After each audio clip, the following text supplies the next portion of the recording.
강용석과 김건모의 치열한 법적 전투. 나타나기 시작하다. 충격적인 사실이 드러났다. 김건모에 대해 강용석 변호사 등이 운영하는 유튜브 채널 가로 세로 연구소가 6일 충격 단독 김건모 성폭행 의혹이라는 제목의 영상을 유튜브 채널을 통해 공개하고 충격적인 내용을 폭로했다. 강용석 변호사는 폭로한 내용은 가수 김건모에 대한 성폭행 의혹? 하지만 김건모 측은 매우 강력하게 반발하며 사실무근이라며 법적 대응을 예고했다. 다음은 강용석 폭로에 대한 김건모 측의 공식 입장이다. 성폭행 의혹은 결코 사실이 아니다. 허위사실 유포 및 명예훼손으로 법적 대응을 할 것이다.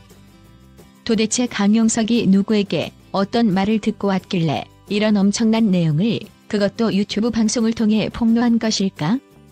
알다시피 강용석은 전직 국회의원까지 지낸 변호사다. 그런 그가 김건모에 대해 이런 엄청난 내용을 폭로했다는 것은 그도 여러 가지 법적인 문제를 따져보고 진행했을 가능성이 높다는 점에서 이번 폭로 사건은 김건모 대 강용석의 법적 공방으로 이어질 듯 보인다. 그럼 6일 유튜브 가로 세로 연구소 측이 내보낸 방송 내용에 대해서 더 정확히 알아보도록 하자. 이날 강용석 변호사는 공동 진행자들과 함께 피해를 주장하는 한 여성으로부터 직접 증언을 청취한 내용이라며 김건모에 대한 성폭행 의혹을 제기했다. 이 내용을 조금 요약하자면 김건모가 과거 서울 논현동의 한 유흥주점에서 술을 마시다 해당 여성을 성폭행했다는 주장이다.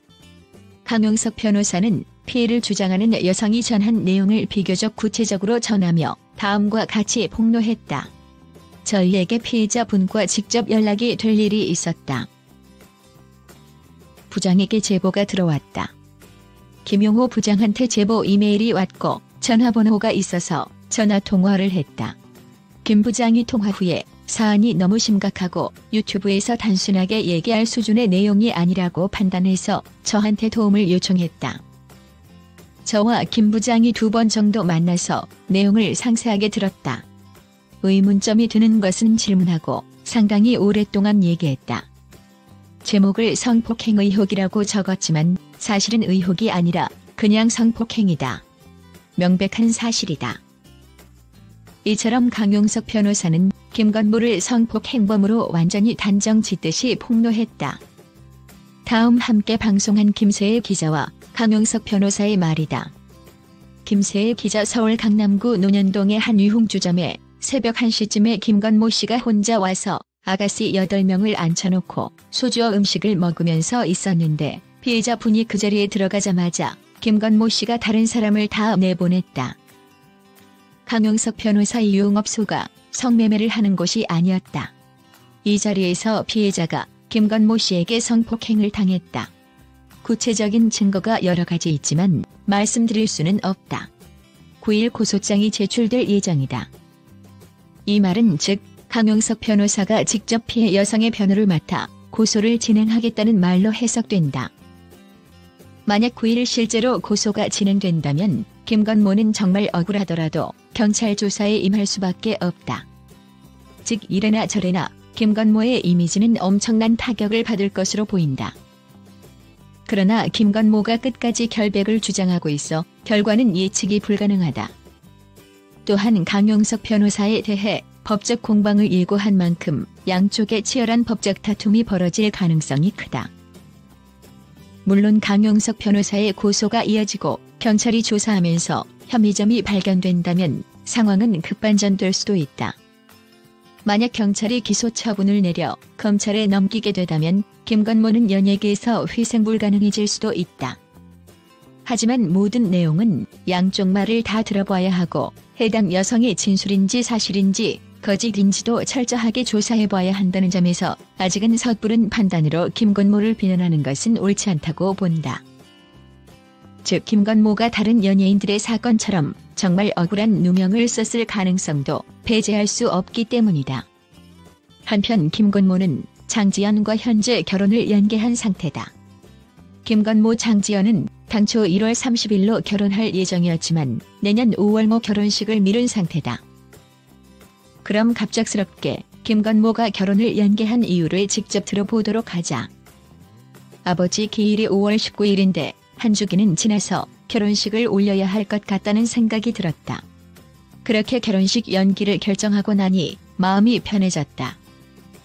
충분한 시간을 확보했으니 마음껏 결혼식 준비를 할 수 있게 됐다. 애초 신랑, 신부 양측이 각각 하객 50명씩만 초대하는 스몰 웨딩을 계획했었다. 그러나 결혼식 준비를 하면서 초대해야 할 분들이 참 많다는 걸 새삼 알게 됐다.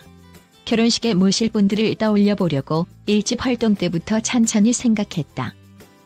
그때 고마웠던 분들이 있을 테고 2집 활동 때도 고마운 분들이 있을 것이다. 그렇게 생각하니 스몰 웨딩으로는 감당이 되지 않겠더라. 많은 분들에게 식사 대접을 하려면 야외에서 해야 될 것 같고 그러기엔 1월은 너무 춥지 않아. 아버지 일주기를 지난 후 5월에 신부가 되면 좋겠다고 생각했다.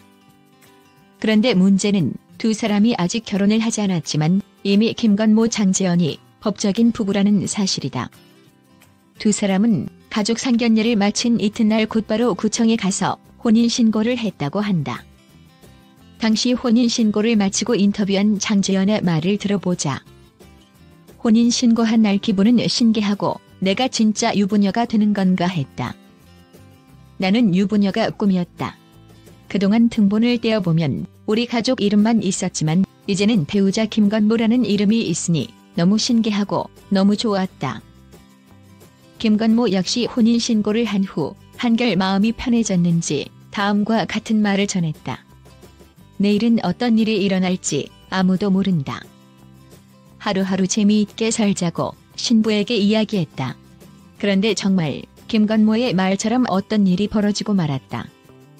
김건모에게도 그냥 날벼락이겠지만 신부에게는 하늘까지 무너져 내리는 날벼락과 같았기 때문이다.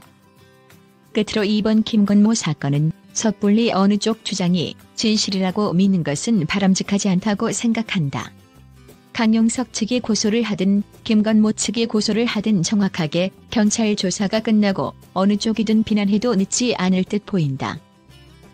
하지만 이 논쟁에서 가장 안타까운 사람은 김건모와 힘들게 결혼 결심을 하고 혼인신고까지 마친 아내 장재현이 아닐까 싶다. 글이 도움이 되셨거나 공감하시면 아래 하트를 꾹 눌러주세요. 댓글도 환영합니다.